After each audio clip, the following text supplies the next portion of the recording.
Experiência de gênero é um tema que tem trazido algumas controvérsias, às vezes bem acirradas, mas eu tenho certeza que aqui, com o conhecimento espírita, nós vamos poder trabalhar isso com uma certa serenidade. Eu vou fazer uma explanação de mais ou menos 1h15 e depois a gente vai abrir um espaço para a participação de vocês. Nós sabemos que evoluir é mais ou menos como aprender a andar de bicicleta. Se alguém deseja aprender a andar de bicicleta, o que faz? Se inscreve num curso online, aprenda a andar de bicicleta em 5 lições. Compre um texto que informe sobre o tipo de freio, a dinâmica do guidão, o mecanismo do cilindro. Não. Se alguém quiser aprender a andar de bicicleta, só uma coisa resta fazer: andar. Subir e cair. Levantar e cair novamente. Até que o cérebro automatize esse tipo de equilíbrio. E aí sim nós podemos dizer: eu sei andar de bicicleta. Evoluir é assim. Nós precisamos viver experiências diferentes para desenvolver habilidades diferentes. Quando nós procuramos examinar as experiências no gênero masculino ou no gênero feminino, nós vamos entender, e será uma das tônicas das nossas observações, que são oportunidades que a lei nos oferece de trabalharmos dentro de nós valores diferentes, sentimentos diferentes. Allan Kardec deixou isso a entender nessa questão 202 do Livro dos Espíritos, quando ele começa a examinar alguma coisa de sexualidade. Notem a pergunta que Allan Kardec formula. Quando errante, ou seja, quando no mundo espiritual, que prefere o espírito? Encarnar no corpo de um homem ou no de uma mulher? A resposta: isso pouco lhe importa. O que o guia na escolha são as provas por que haja de passar. A palavra prova, minha gente, no vocabulário espírita, poderia ser substituída pela palavra experiência. Prova para nós não tem o significado de teste, verificação de conhecimento. Deus não precisa verificar o nosso conhecimento, pois Ele sabe. Deus precisa que a gente viva experiências, ensaios, para desenvolver as nossas habilidades. A melhor definição de prova, que eu acho, está no livro Consolador, quando Emmanuel diz assim: prova é a luta que ensina ao espírito rebelde e preguiçoso a estrada do trabalho e da edificação pessoal. Prova é luta que ensina, é esforço que faz crescer, é experiência que permite o desenvolvimento das nossas potencialidades. Pouco importa o espírito, se ele virá num gênero ou no outro. Depende da fase existencial em que está. Depende das habilidades que precisa desenvolver. Depende das missões que ele traz para aquela encarnação. Vejamos um exemplo, vamos tomar a Índia no século XX.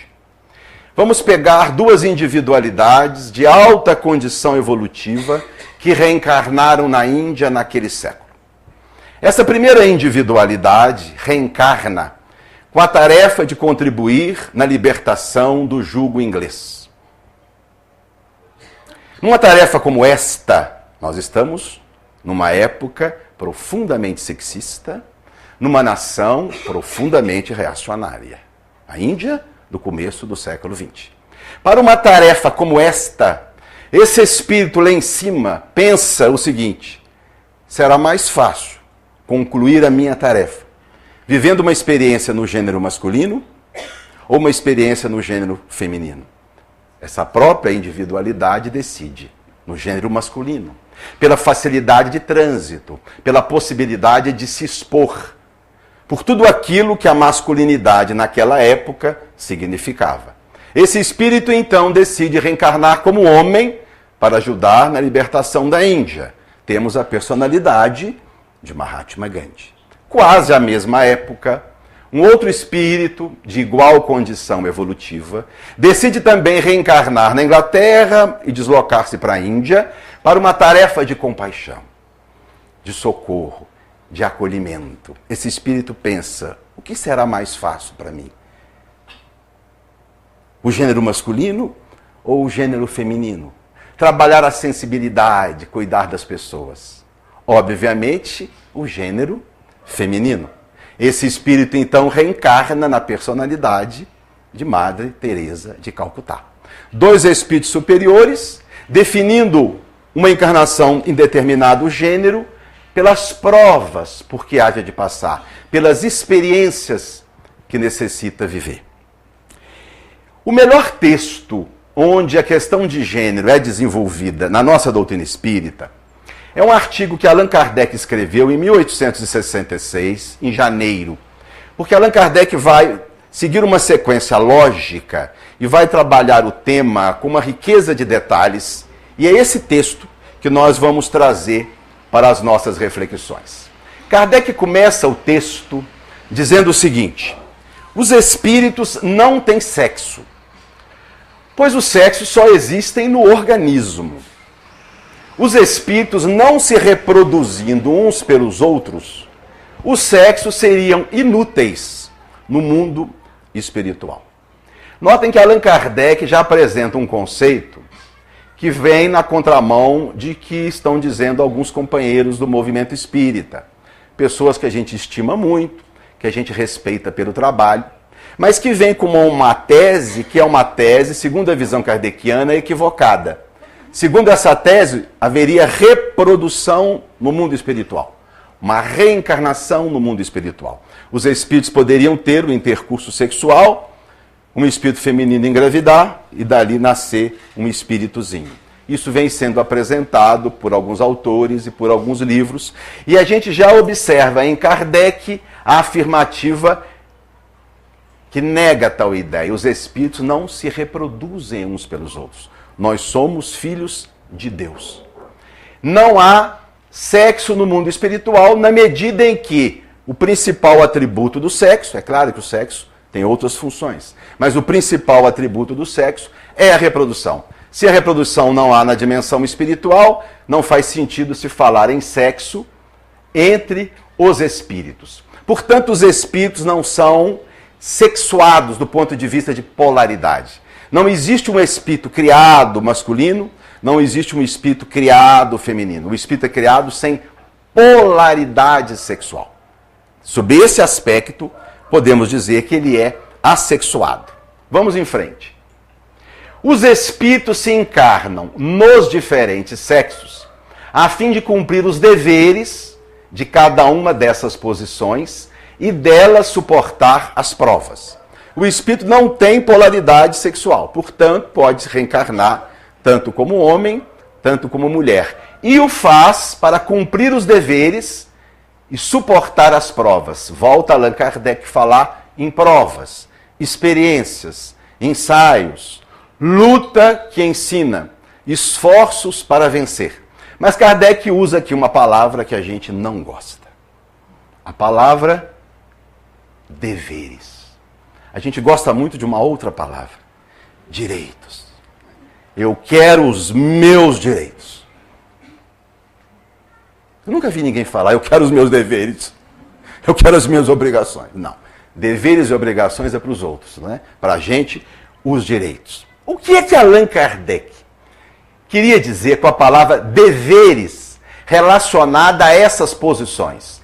Deveres relacionados ao gênero masculino, deveres relacionados ao gênero feminino. A princípio, parece para a gente que Kardec já assume aqui uma postura sexista. Isso é obrigação de mulher. Isso é obrigação de homem. Isso é uma coisa que a gente não gosta e que a gente não quer. Mas é provável que naquela época Kardec se referisse sim a essas obrigações. Porque as coisas estão mudando de muito pouco tempo para cá. Sempre, em toda a história, ou quase toda a história da humanidade, os deveres e as funções eram muito bem definidas. Competia ao homem trabalhar fora, prover a família, ficar rico, fazer sucesso na profissão, se destacar. Cabia à mulher recolher-se ao lar, cuidar dos filhos e servir ao marido. Sempre foi assim. Graças a Deus está mudando. E eu acho que está mudando mesmo da geração do meu pai para a minha geração. Eu penso que as coisas se intensificaram aí. O meu pai, por exemplo, foi um cidadão que não ia à cozinha para fazer coisa alguma. Meu pai jamais trocou fralda de criança. Eu tive 2 hérnias de disco, trocando fralda dos meus filhos, e ai de mim se não arrumar o lanche da tarde. Provavelmente essa mudança otimista, positiva, bonita, vem se dando de 40, 50 anos para cá. Talvez esses deveres e essas obrigações, aqui se reporta Allan Kardec, venham a mudar. Mas existem deveres aqui que jamais mudarão. Deveres do ponto de vista biológico. Jamais um homem vai viver a experiência da gestação e do aleitamento. Jamais a mulher vai fazer um exame de próstata. Esses deveres, sim, são inerentes, são obrigações próprias a cada gênero e nós não temos como alterá-los. Mas se Allan Kardec fala então em deveres de cada gênero, provas referentes a eles, é provável então que hajam algumas diferenças entre o gênero masculino e o gênero feminino. Isso é uma tônica que precisa ser bem desenvolvida.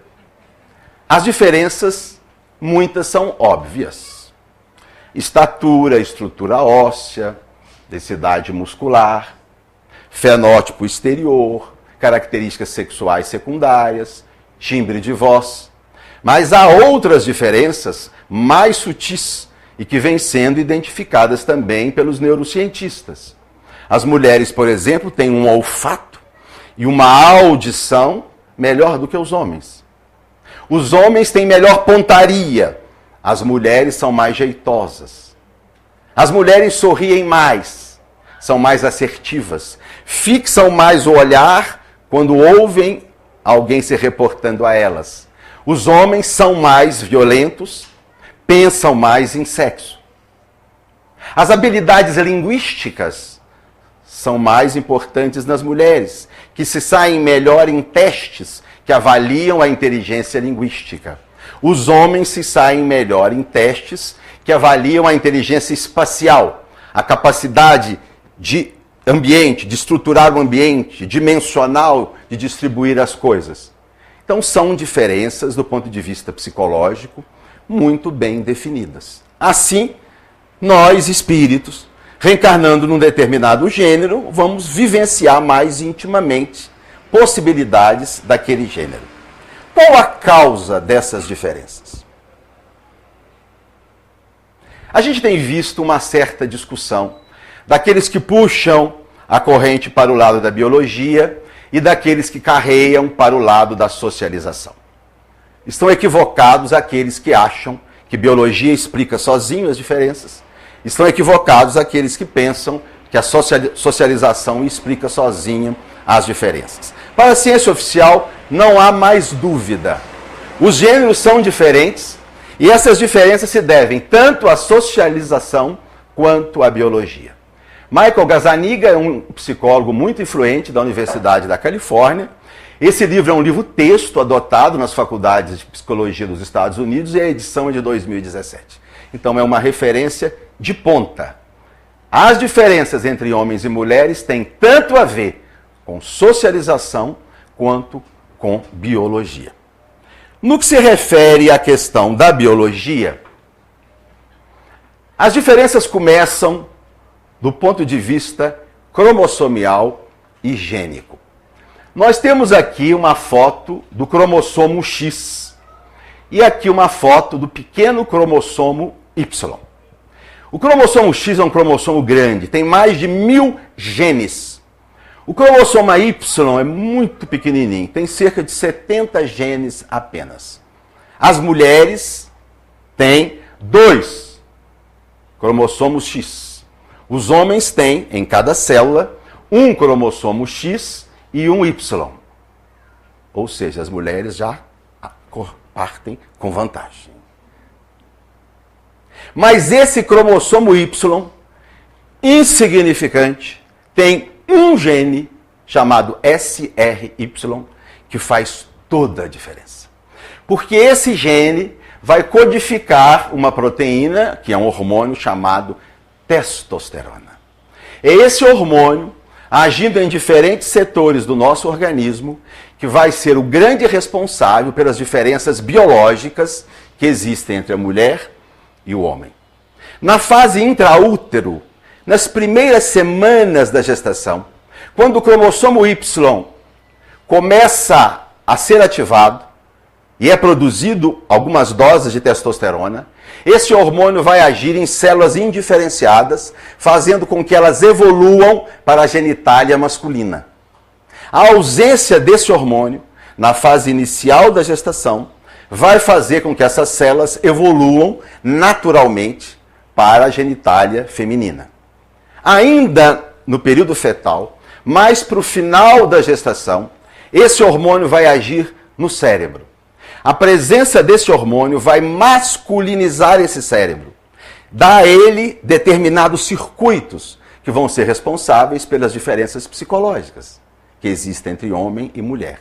A ausência de testosterona na fase final da gravidez vai feminilizar esse feto, dando a ele as características psicológicas do gênero feminino. Mas não para aí. A ação dele continua após o nascimento. Notavelmente na adolescência, onde ele vai agir na distribuição de pelos, no timbre da voz, na estrutura dos ossos, dos músculos e na maneira de pensar. A testosterona é, então, a grande diferença biológica. E é a sua ação sobre diferentes setores do nosso organismo que, em grande parte, explica as diferenças entre os gêneros. Alguns estudos só para ilustrar. Mulheres com níveis elevados de testosterona sorriem com menos frequência e têm mais casos extraconjugais. Uma presença social mais marcante e até um aperto de mão mais forte. Meninas com hiperplasia da glândula suprarrenal, que levam à produção excessiva de hormônios masculinos, principalmente testosterona, crescem com jeito de moleque, brincam de luta e demonstram mais interesse em caminhões que em bonecas. Experimentos com macacos mostram que macaquinhas, as fêmeas, preferem brincar com bonecas, enquanto os macaquinhos machos preferem brincar com carrinhos e bolas. É indiscutível que grande parte das características de gênero são biológicas, definidas por genes e pela ação dos hormônios no cérebro e em todo o nosso corpo. Mas biologia não explica tudo. E temos aqui a posição de Steven Pinker, que é um grande neurocientista de Harvard, que ele vai dizer o seguinte: muitas diferenças entre os sexos, evidentemente, não têm nenhuma relação com a biologia. Provém das expectativas dos pais, colegas de brincadeiras e sociedade. Expectativas dos pais. Hoje a coisa já começa por volta de 2, 3 meses de gestação, quando vem o primeiro ultrassom. Na minha época de menino, essas expectativas tinham que ser postergadas até o nascimento, né? Dizia-se que barriga de mulher é igual urna de eleição e decisão de juiz. Você só sabe depois que termina. Hoje não. Já no comecinho da gravidez, quando o ultrassom vem, menina, começa a criar-se toda uma psicosfera naquela família. Já começa a comprar as roupinhas cor-de-rosa, o berço com os detalhes. Os pais começam a sonhar com uma filha dedicada, carinhosa, que vai cuidar de todos.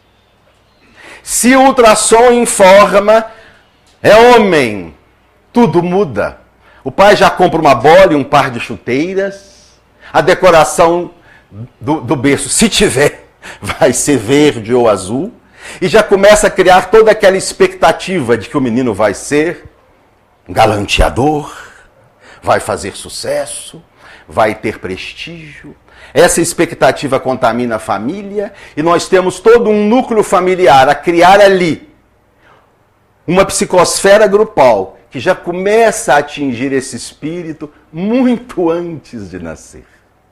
Quando nasce, então, as coisas são mais evidentes, porque se soma as expectativas da família, os colegas e a sociedade. Não fica bem para uma menina fazer assim. Você é um menino, menino não chora. Você é uma menina, menina não anda com as pernas abertas. E todo esse processo de influência vai também caracterizando a personalidade de gênero. Em síntese, as meninas são criadas para ser cuidadoras.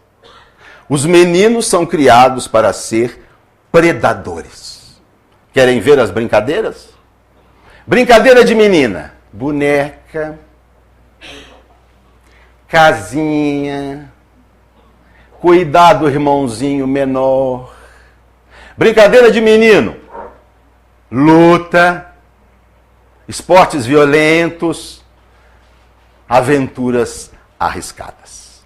Gênero, então, é uma construção biosocial. Avançando para Allan Kardec.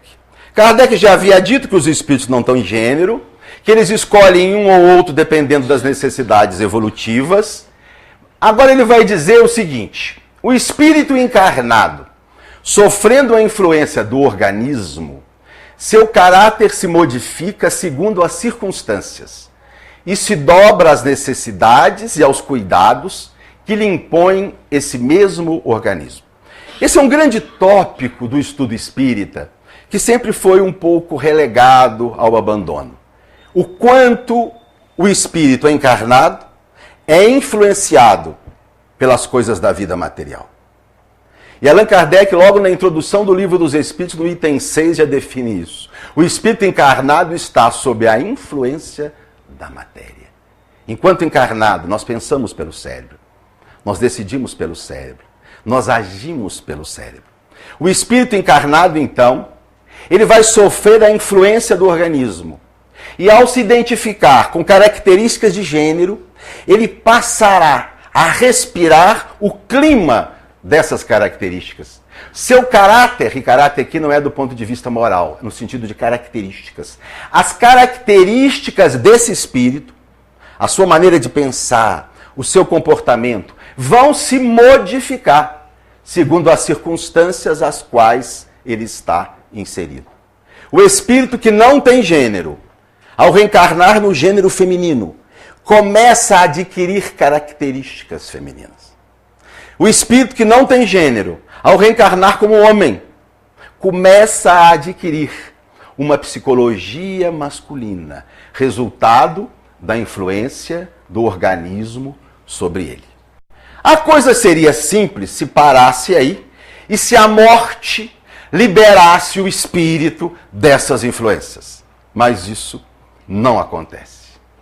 Essa influência, prossegue Kardec, não se apaga imediatamente depois da destruição do envoltório material. Do mesmo modo que não se perdem instantaneamente os gostos e os hábitos terrestres. O espírito que não tem gênero, viveu uma experiência no gênero masculino, adquiriu características de homem, desencarna e continua com essas características. A sua maneira de pensar, de sentir, é masculina.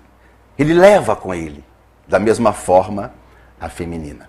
Isso aqui explica muitas coisas na literatura mediúnica, particularmente na obra de André Luiz, que a princípio nos causa espécie. Espírito com fome, espírito com sede, espírito com dor,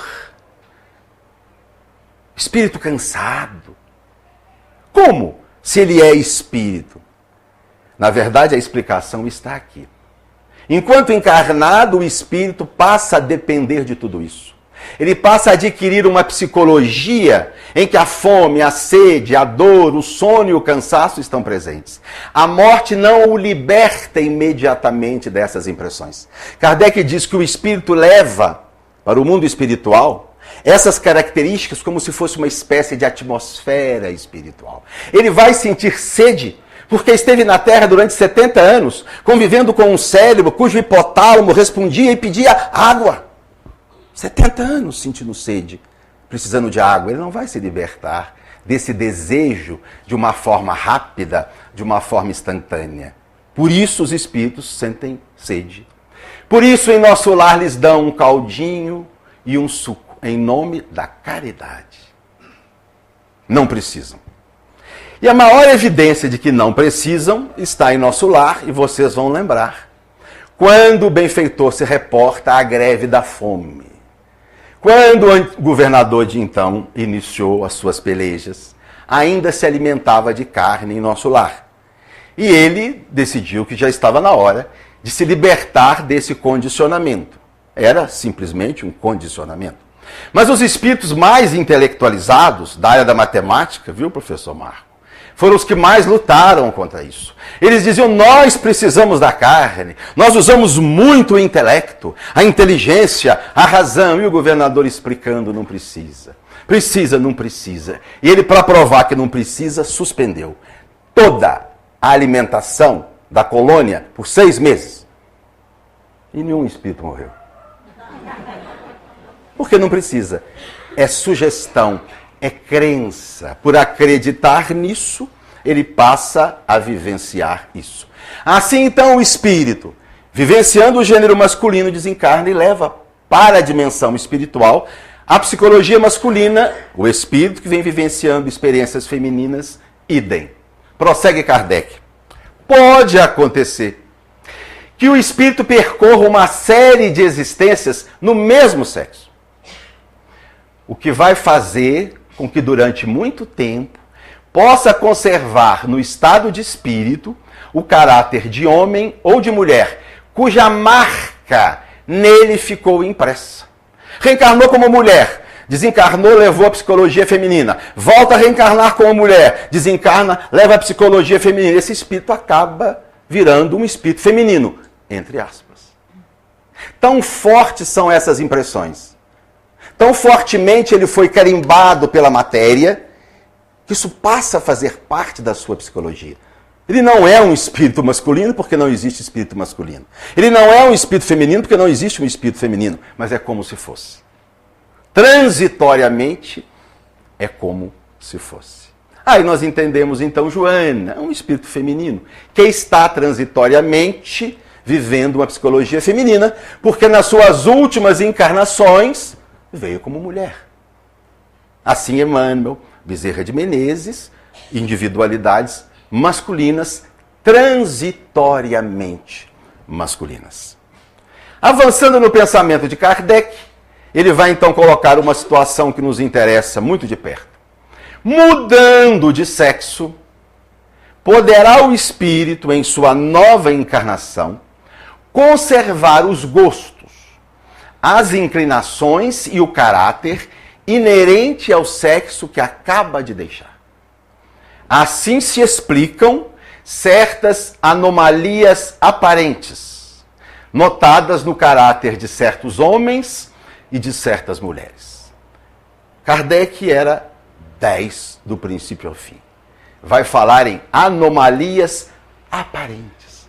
Aparenta ser anormal. É apenas aparência. E é a explicação espírita para a homossexualidade e a transexualidade. A mudança de sexo. O espírito que vinha militando várias encarnações como mulher, desenvolveu uma psicologia feminina. Por motivos diversos, reencarna como homem. Ele traz consigo essa psicologia. É natural, é esperado que traga para essa encarnação gostos, inclinações, características inerentes ao sexo que acaba de deixar. Esse princípio, ou essa tese apresentada por Allan Kardec, é o único momento na obra kardeciana em que a questão da sexualidade, da homo e da trans é abordada. Essa ideia é ratificada por toda a obra mediúnica de Chico, toda a obra mediúnica de Divaldo.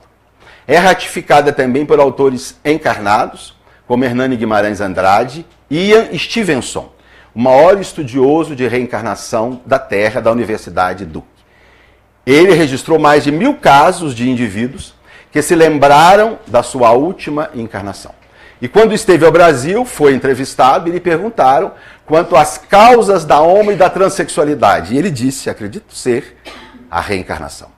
A troca de gênero. A coisa seria simples se nós ficássemos apenas aqui. Vamos começar a complicar um pouco. Porque nos anos 50, 40 e 60, um biólogo norte-americano, Alfred Kinsey, resolveu estudar a sexualidade em norte-americanos. Dedicou-se a isso durante mais de 20 anos, entrevistou milhares de pessoas e apresentou o primeiro e mais importante estudo sobre a sexualidade humana já publicado. Embora isso tenha mais de 50 anos, os livros-textos de psicologia continuam citando o trabalho do professor Kinsey como sendo validado e como sendo fiel àquilo que hoje ainda se acredita. O que o professor Kinsey observou? Olha só. 4% dos homens norte-americanos e 2% das mulheres se diziam homossexuais ao serem entrevistados. Era uma entrevista de autorreferência. A pessoa dizia: 4% dos homens se diziam homo e 2% das mulheres. No entanto, 37% dos homens e 13% das mulheres relataram experiências homossexuais.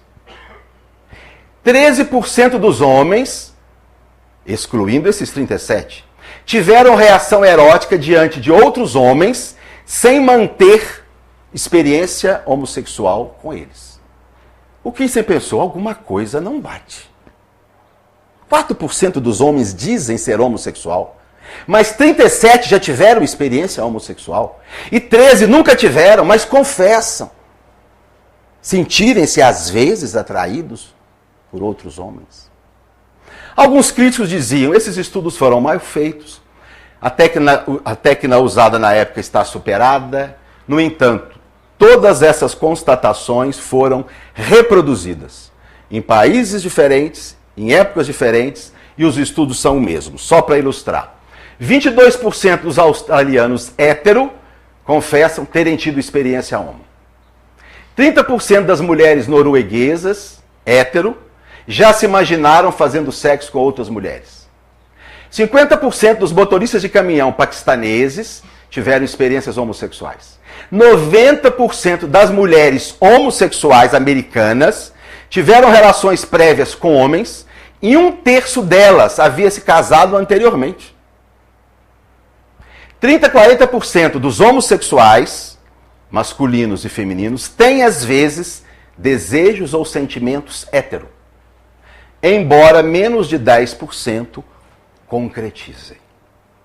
O professor Kinsey, diante desses estudos, apresentou uma proposta muito interessante, de que nós entendêssemos a orientação sexual não como sendo algo cristalizado, definido, maquineísta, é isso e é aquilo, mas como sendo um contínuo, um espectro com nuances diferentes, com possibilidades diferentes. Ele apresentou esse desenho gráfico, onde haveriam 6 possibilidades ou 6 categorias didaticamente distribuídas. No grau 0, ele colocou aqui o heterossexual exclusivo. São indivíduos que jamais se sentirão atraídos por pessoas do mesmo sexo. São exclusivos, definidos, isso é mantido a vida toda. No outro extremo, ele coloca no grau 6 os homossexuais exclusivos. Jamais tentarão uma relação com pessoa do outro sexo, porque definitivamente só se sentem atraídos pelo mesmo gênero. Mas entre esses dois extremos, ele foi colocando variações diferentes. No grau 1, um heterossexual predominante. Ele é heterossexual, mas, vez ou outra, poderia viver uma experiência homo ou sentir-se atraído por homens. Quantos homens que se dizem hétero em situações, por exemplo, de guerra, de presídios, de internações em hospitais psiquiátricos, passam a viver relações homoafetivas. Eu trabalhei como clínico durante 10 anos em um hospital psiquiátrico. Frequentemente a gente via relações homossexuais femininas e relações homossexuais masculinas em pessoas internadas que tinham famílias e que se consideravam heterossexuais.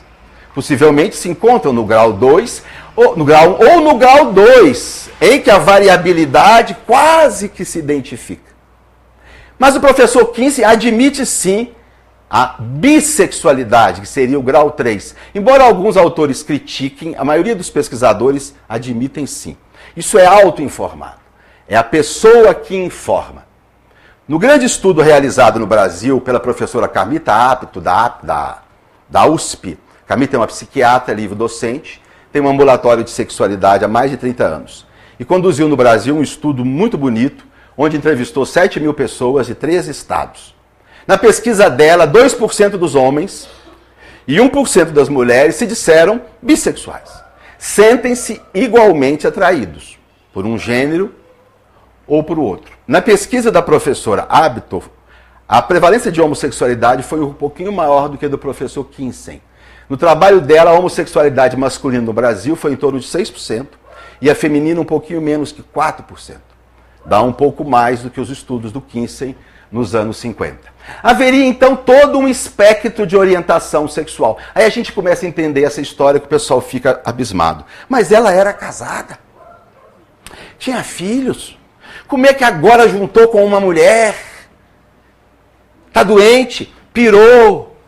Uma individualidade como muitas, cuja sexualidade migrava numa dessas possibilidades, numa dessas variações.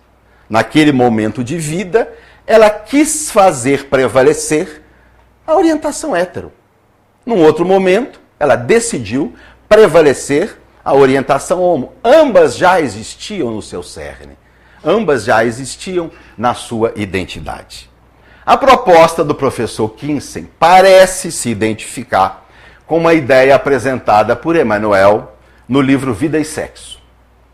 No capítulo 21, é o capítulo de homossexualidade, ele diz assim: através de milênios e milênios, o espírito passa por fileira imensa de reencarnações, ora em posição de feminilidade, ora em condições de masculinidade, o que sedimenta o fenômeno da bissexualidade, mais ou menos pronunciado em quase todas as criaturas.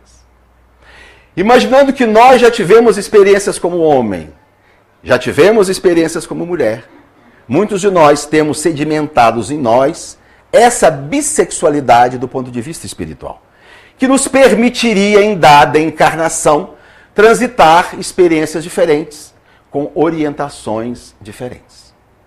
Aí vem uma dúvida que sempre é colocada nas discussões.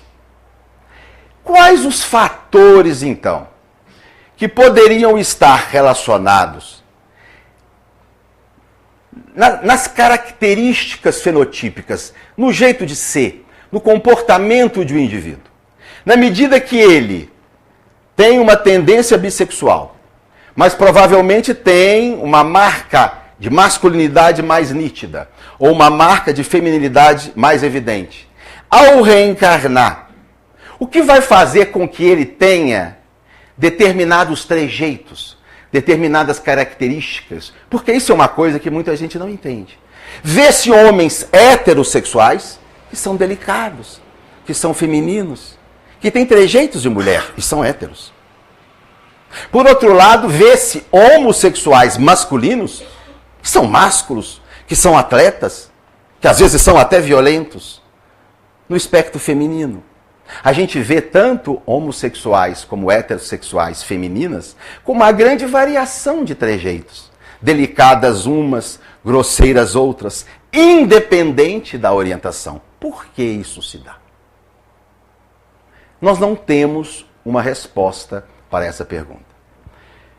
Refletindo, pensando no tema, conversando com os amigos nesses anos todos, eu levantei à guisa de hipótese alguns fatores que poderiam estar relacionados a essa grande variação tipológica que existe no comportamento masculino e feminino. Eu acredito que esses são alguns dos fatores. Primeiro, o período de tempo vivenciado no outro gênero. Ora, se determinado espírito vem vivenciando como mulher há 2000 anos, digamos 20 encarnações, e reencarna como homem, terá muito forte o trejeito feminino. Se ele vem reencarnando como mulher apenas há 5 encarnações, trará trejeitos menores, menos intensos. Talvez seja um dos fatores que possa explicar essa diferença de masculinidade e feminilidade, independente da orientação. A época de mudança da polaridade. Se o espírito vem vivenciando como homem há milênios, e é agora que fez a troca, está muito próximo ainda. Está muito forte nele essa psicologia masculina. Possivelmente ele terá trejeitos masculinos bem evidentes. Se a troca já foi feita há algumas encarnações, se ele vinha vivenciando como homem, mas já fez a troca há 3 ou 4 encarnações, e já há 3 ou 4 encarnações vem vivenciando como mulher, provavelmente os trejeitos já foram se diluindo, já foram se diferenciando. Um terceiro fator, o tempo de permanência no mundo espiritual antes da atual encarnação. A gente sabe que com a vivência na dimensão espiritual, a influência da matéria vai se diluindo. Paulatinamente o espírito vai perdendo a fome, graças a Deus, né? Perdendo a sede, perdendo a necessidade de dormir, perdendo a sensação de cansaço. Isso vai desaparecendo com o tempo. É possível que os traços de feminilidade e masculinidade se diluam também com a permanência na dimensão espiritual. Digamos um espírito que ficou 200 anos entre uma encarnação e outra. Foram 200 anos em que ele foi se liberando da influência da matéria. Se ele ficou apenas 20 anos, já reencarnou, traz consigo muito forte ainda a influência da matéria da encarnação anterior. E um último fator, isso são apenas hipóteses, viu, minha gente?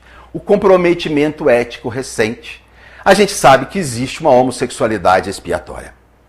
Embora a homossexualidade seja uma condição natural, que muitos espíritos vão se inserir a ela, e a transexualidade também, como uma simples necessidade de mudar de foco e de viver experiências diferentes, e nada tenham a ver com condição expiatória, alguns casos são sim, e os espíritos enfatizam.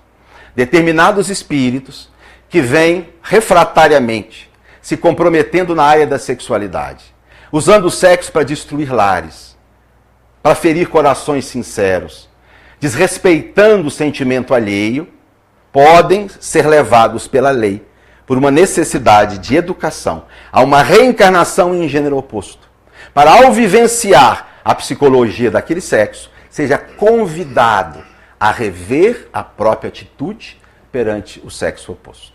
Então, se nós temos uma homossexualidade que é natural, fruto das necessidades evolutivas, nós temos sim uma sexualidade ou uma transexualidade expiatória, prisional, de espíritos recalcitrantes no erro, em que a lei, depois de tentar todas as possibilidades para educá-lo, não conseguindo, leva a um recurso extremo de colocá-lo num corpo que não se identifica com a sua psicologia.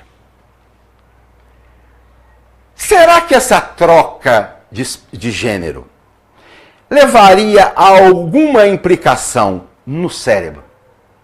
Esse espírito que tem uma psicologia de um gênero, mas que reencarnou na morfologia do outro, ao formar o seu corpo, ao plasmar o seu cérebro, será que modificaria alguma coisa nesses circuitos cerebrais?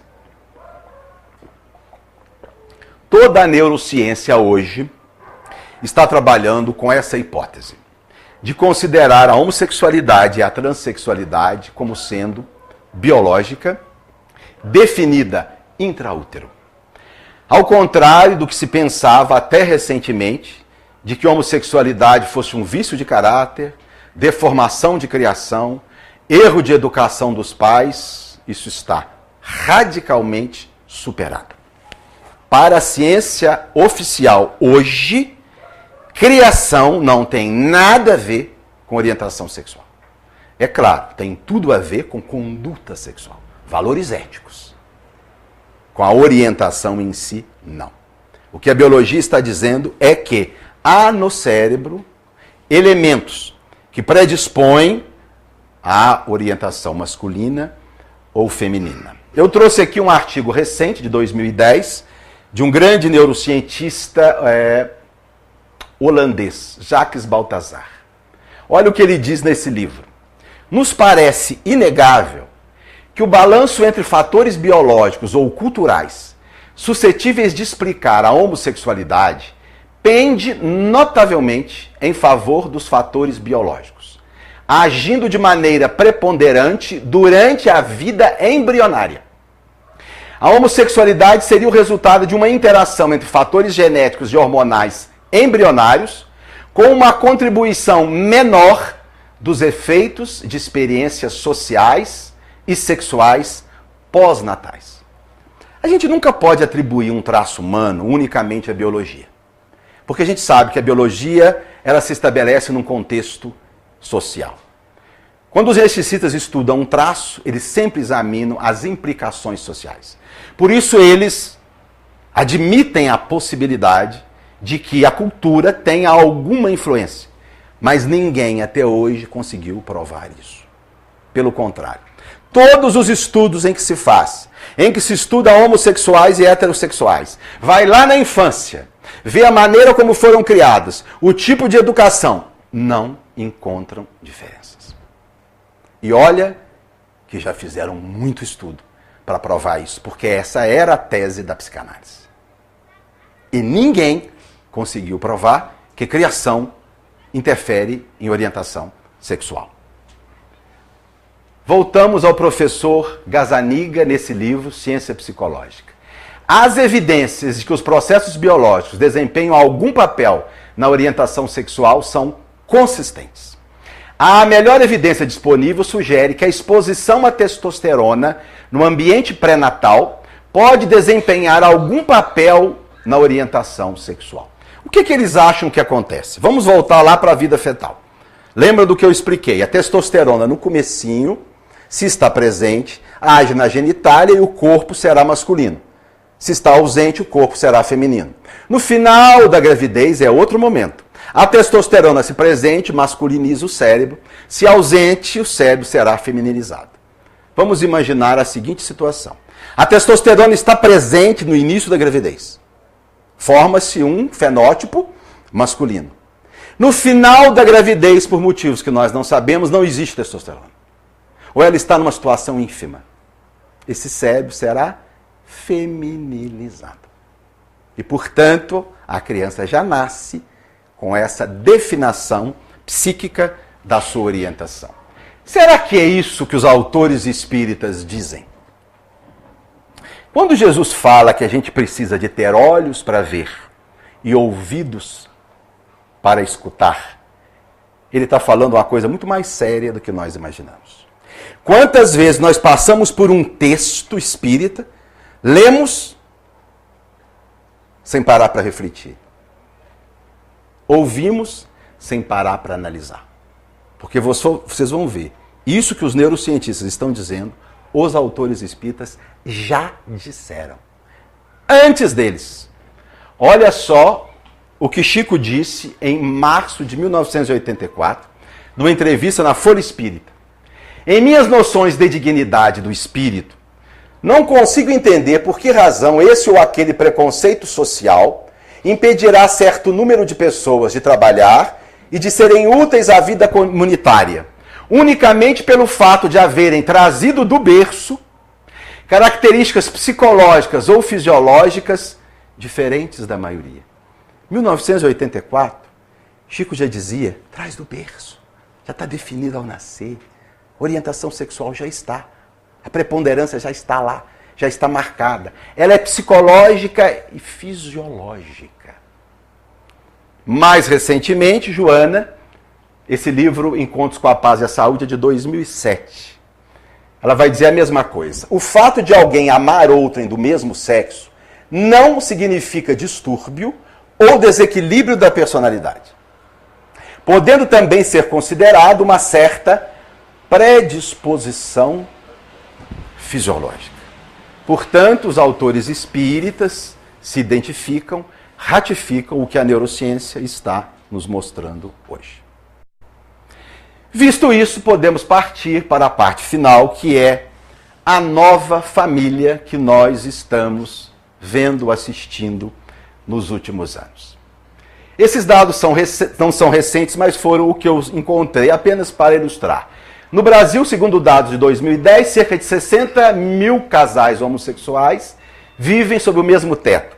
Nos Estados Unidos, a pesquisa de 2000, 600 mil lares são constituídos por casais homo, 1/4 deles possui filhos. Alguns são adotados, outros são biológicos, de maneiras diversas, mas, ou seja, 25% dos casais homossexuais norte-americanos já têm filhos, e muitos desses filhos já se tornaram adultos, já se casaram e já têm os seus filhos.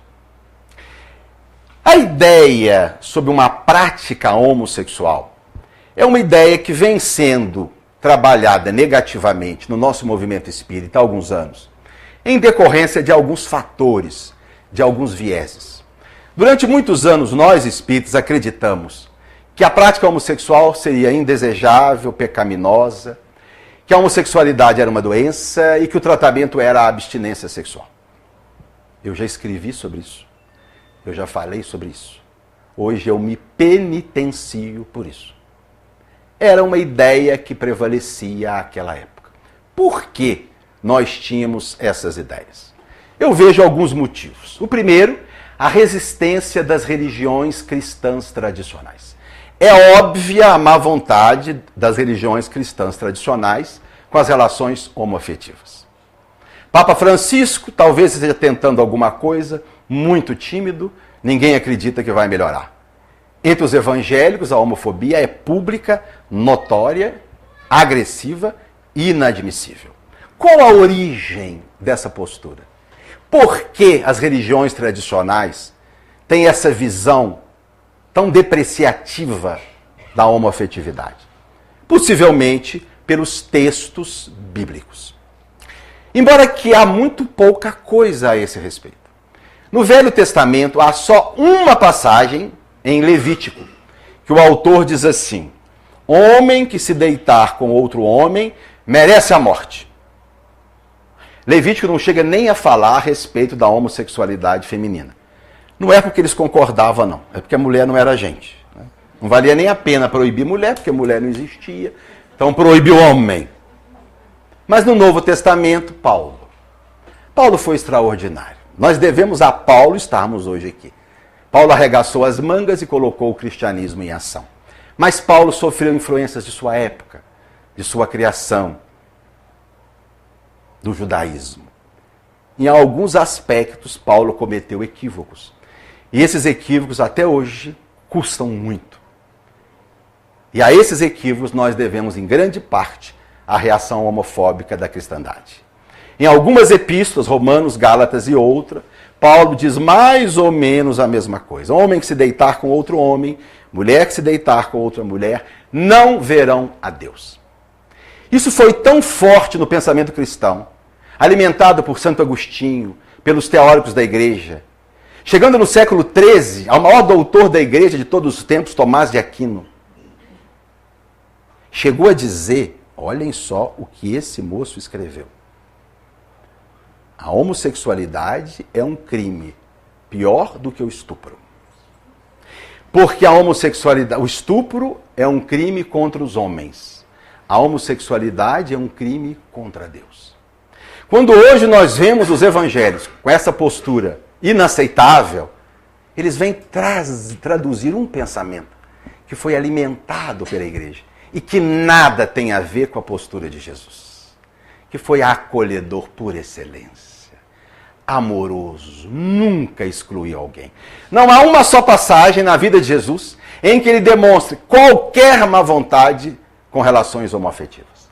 Aliás, há um autor, um historiador norueguês, num livro chamado Sexo e Religião, que aventa a possibilidade de que Jesus tenha se deparado, sim, com um casal homoafetivo. E ele se refere à cura do servo do centurião de Cafarnaum.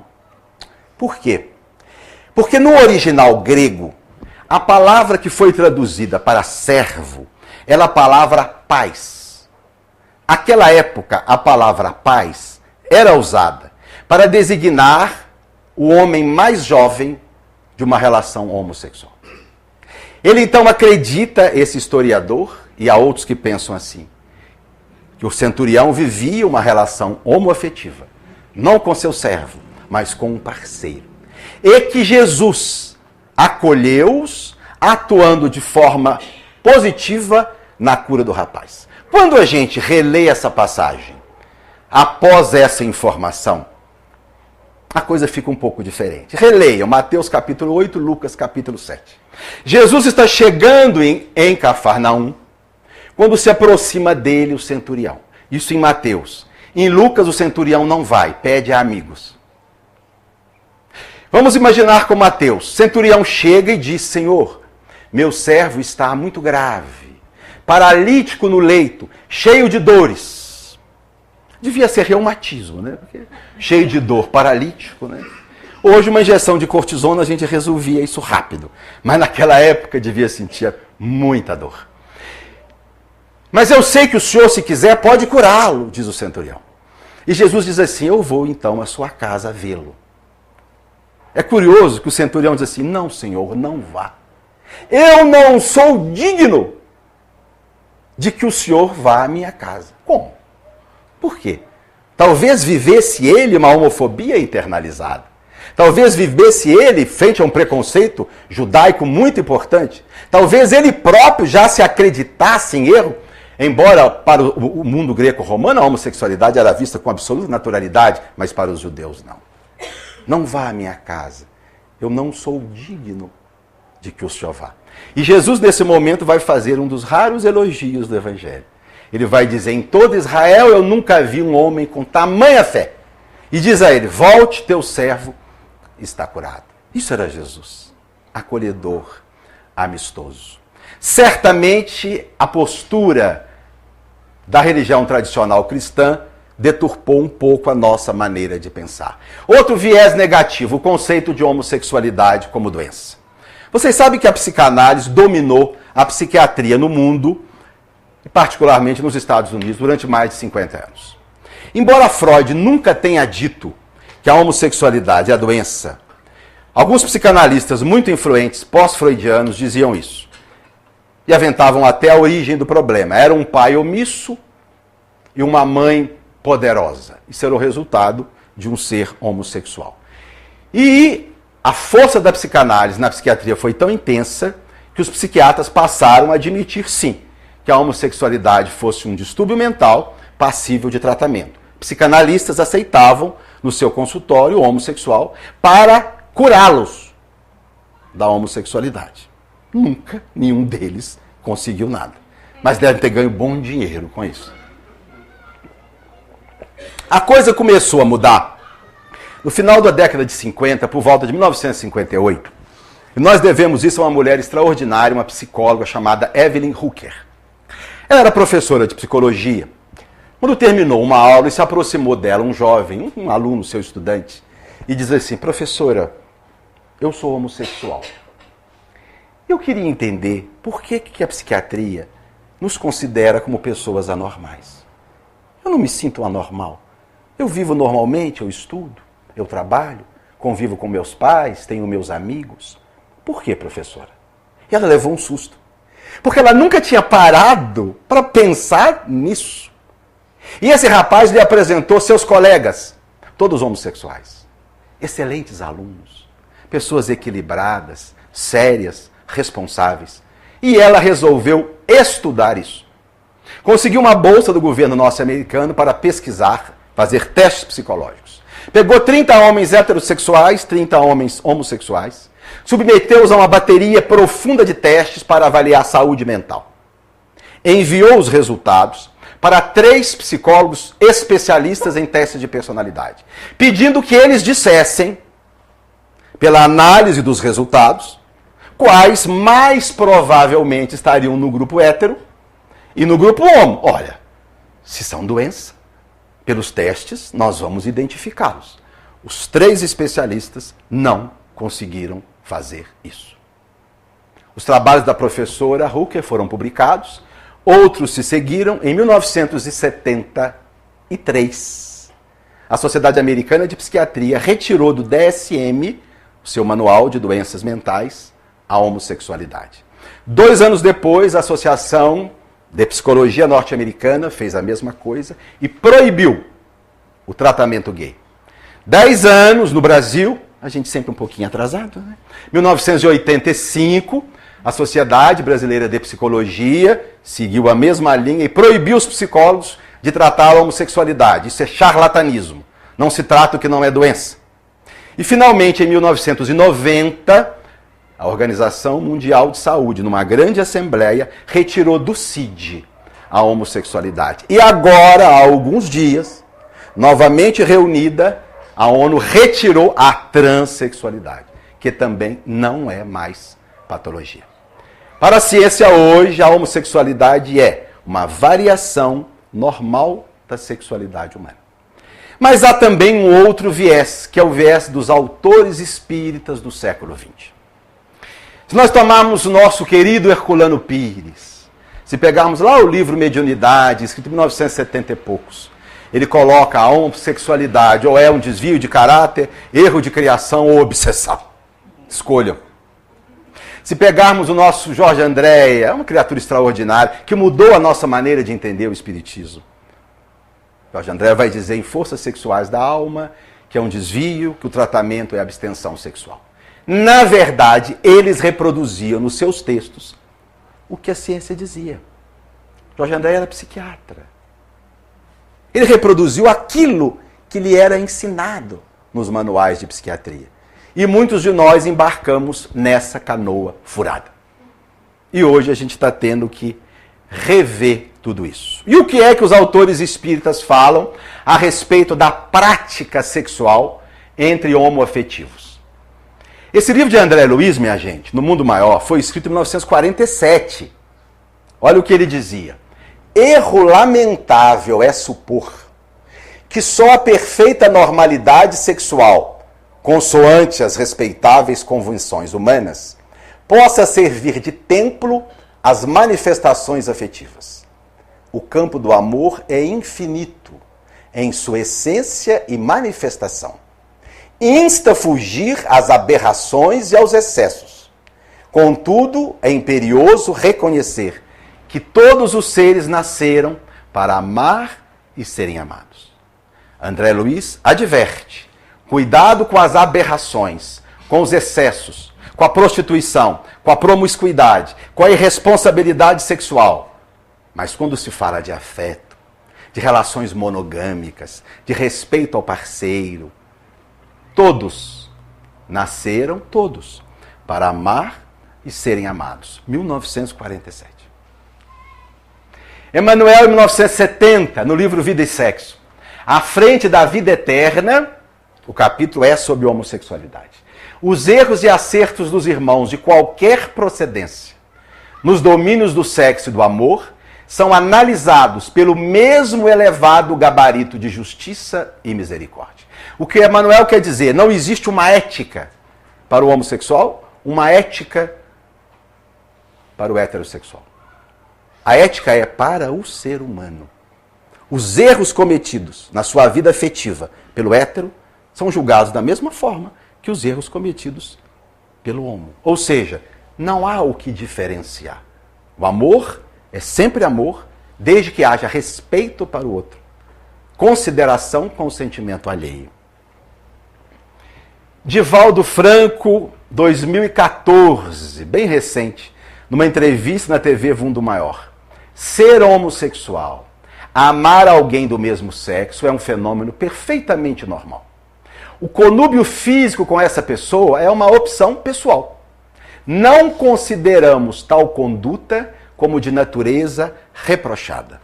Quem está dizendo isso, minha gente, não é um jovenzinho de mocidade espírita falando para um grupo de jovens. Quem está dizendo isso é um senhor que tem 91 anos, que é o maior nome do espiritismo mundial. E que está dizendo para nós, não há nada de anormal. Viver uma relação homoafetiva é uma opção pessoal. Desde, obviamente, que seja respeitosa, monogâmica e decente.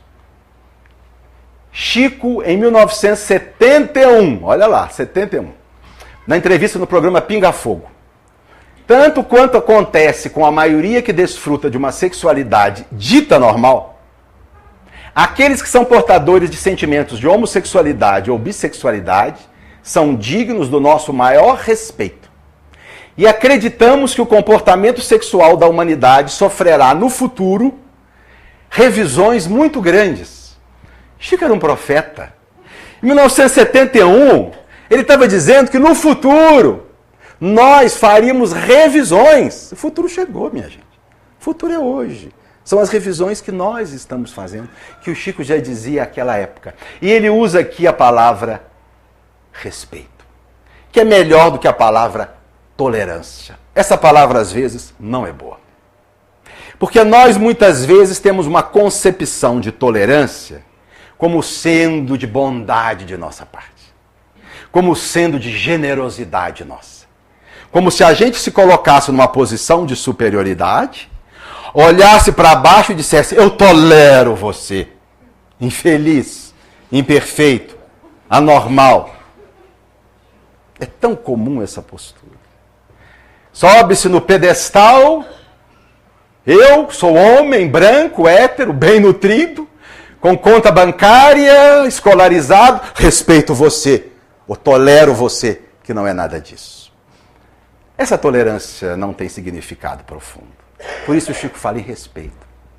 A palavra respeito vem lá do latim Nazaré, quer dizer respectus. E a conjunção de duas outras. Re, que quer dizer de novo. E spectus, que quer dizer ver. Respeitar é ver de novo. Ver com outros olhos. Olhar de maneira diferente. Respeitar o outro é ver com naturalidade. Colocar leveza nas nossas impressões. Essa é a postura natural do espírita. Não dar importância a isso. Ver com singeleza. Porque, minha gente, do ponto de vista espiritual, não tem nenhuma importância a orientação sexual. O ser humano vale pelo seu caráter, pelo que ele faz da sua vida, pela sua capacidade de amar, pela sua inteligência, pela sua criatividade. Esses são os valores que importam. Tudo mais é absolutamente secundário.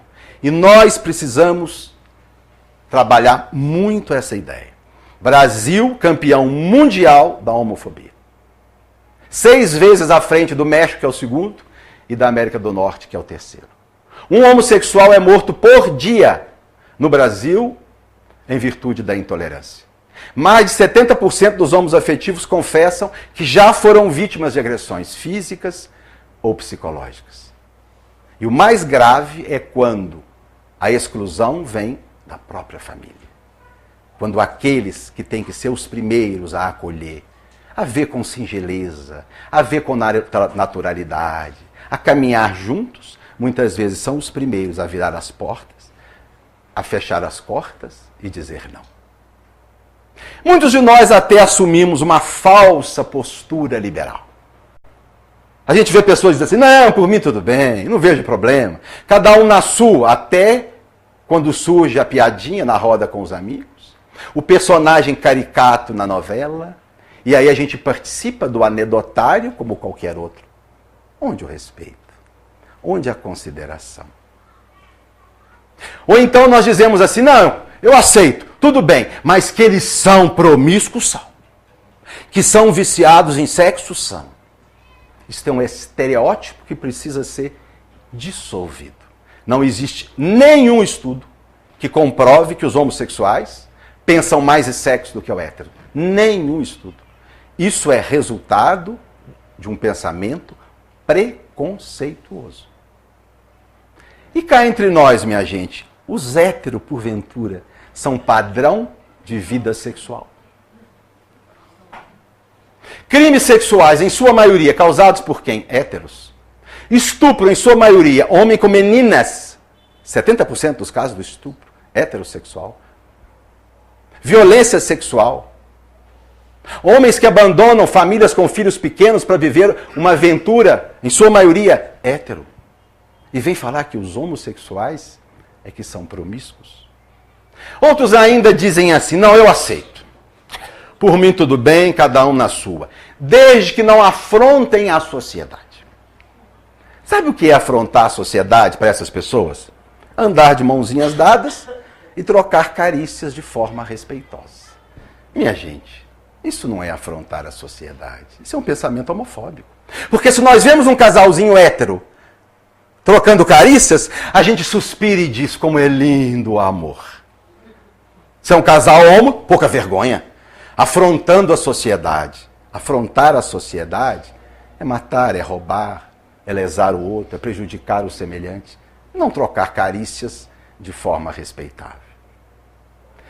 Mas visto isso, então, podemos partir para uma pergunta direta e objetiva que foi feita a Emmanuel em 1984. Pergunta mais objetiva, que essa eu não conheço. É lícito a duas pessoas do mesmo sexo viverem sob o mesmo teto, como marido e mulher?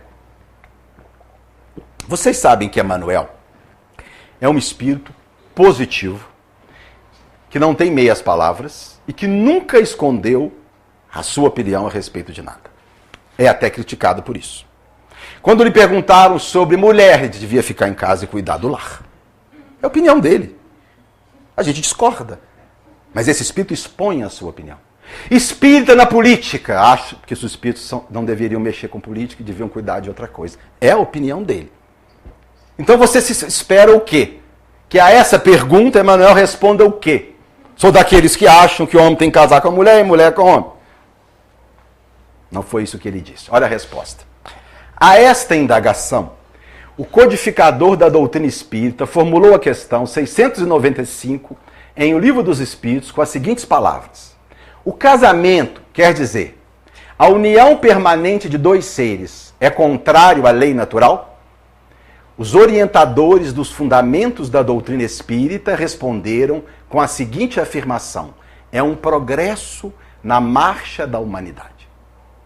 E conclui Emmanuel: os amigos encarnados no plano físico, com a tarefa de sustentar e zelar pelo cristianismo redivivo na doutrina espírita, estão aptos ao estudo e conclusões do texto em exame. A pergunta é: dois seres. Dois seres. E a resposta é um progresso, é um avanço.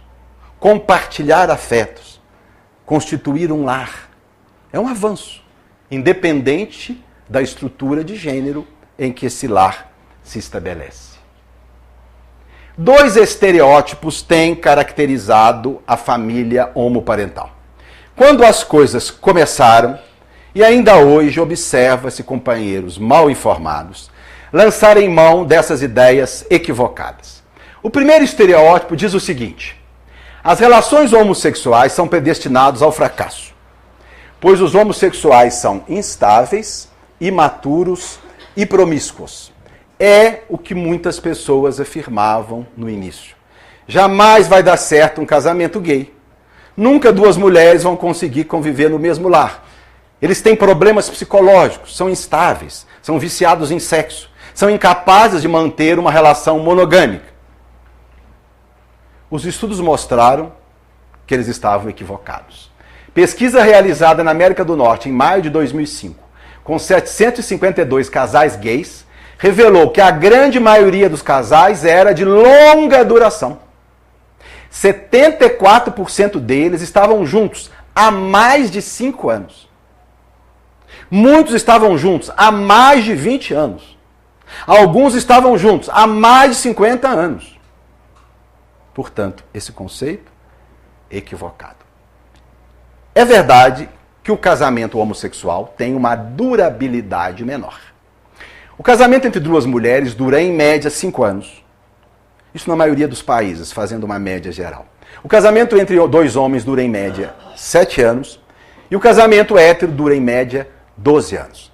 Mas as explicações para essa diferença de durabilidade não são pessoais, são sociais. É pela dinâmica do casamento. Há determinados fatores que existem no casamento hétero que contribuem para a sua maior longevidade. Fatores esses que não existem no casamento homo. Primeiro, filhos. Raramente um casal homossexual tem filhos. Quantos casais hétero levaram o casamento à frente, não se separaram pelos filhos? É um fator importante a ser considerado na longevidade de um casamento hétero. Segundo, a família. A pressão da família. Não vejo família nenhuma pressionando um casal homo para continuar junto. Pelo contrário, a maioria trabalha contra.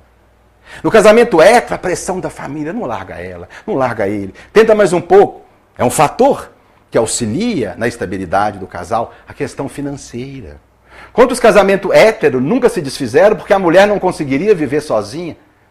Isso raramente acontece num casamento homo, onde ambos trabalham e têm condição de se manter. E o preconceito social já está mudando, mas a divorciada e o divorciado nunca foram bem vistos. A separação entre um casal homo, a sociedade não está nem aí. Então a menor durabilidade se explica não por questões pessoais, de instabilidade emocional, de vício sexual, mas pela dinâmica do próprio casamento. Para ilustrar, Carolina e Venera, que estão juntas há 70 anos. Se conheceram em uma festinha em Nova York, começaram a namorar, passaram a viver juntas. Os vizinhos achavam que eram irmãs, outros achavam que eram muito amigas, mas os íntimos sabiam que elas viviam uma relação afetiva respeitosa, monogâmica, estável, há 70 anos. E o caso de Dor e John, juntos há 61 anos. Dor com 84, John com 91. Se conheceram na mocidade, o John era professor de música, Dor foi seu aluno, começaram a namorar, estão juntos numa relação respeitosa, monogâmica, há 61 anos. O segundo estereótipo, para concluirmos, se refere à questão dos filhos. Muitos, quando os homossexuais começavam a adotar filhos, diziam isso aqui: os homossexuais jamais serão bons pais. E seus filhos terão graves transtornos psíquicos e de conduta. É o que se dizia. É o que se pensava. Eles adotaram mesmo assim, as crianças cresceram e os resultados hoje já podem ser evidenciados. A Academia Americana de Psiquiatria, num texto de 2002, um corpo crescente de estudos científicos demonstram que as crianças que crescem com um ou dois pais gays, ou uma ou duas mães lésbicas, têm um desempenho emocional, cognitivo, social e sexual equivalente ao de crianças cujos pais são heterossexuais. Os filhos de homossexuais são tão estáveis, tão normais, tão criativos, quanto os filhos de heterossexuais. Portanto, o tempo mostrou que esses estereótipos estavam equivocados. Para ilustrar, Carlos Eduardo e Osmir, no Distrito Federal. O Carlos Eduardo é professor, o Osmir era enfermeiro, juntos há 30 anos, conseguiram adotar 4 irmãos. Os pais, por problemas de dependência química, perderam a guarda dos irmãos. Alguém queria que os 4 fossem adotados, e eles disseram, não, a gente adota sim. E os trouxeram de um abrigo do Recife, os adotaram formalmente e tiveram algum problema com o Felipe, que era um pouquinho maior, que estava achando a coisa meio esquisita. Mas um dia mostraram o álbum da família, o casamento, as fotos, e o Felipe passou a entender, e parece que estão vivendo bem.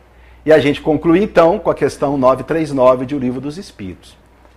É o espírito quem ama, minha gente, não é o corpo, né? Não podemos esquecer isso.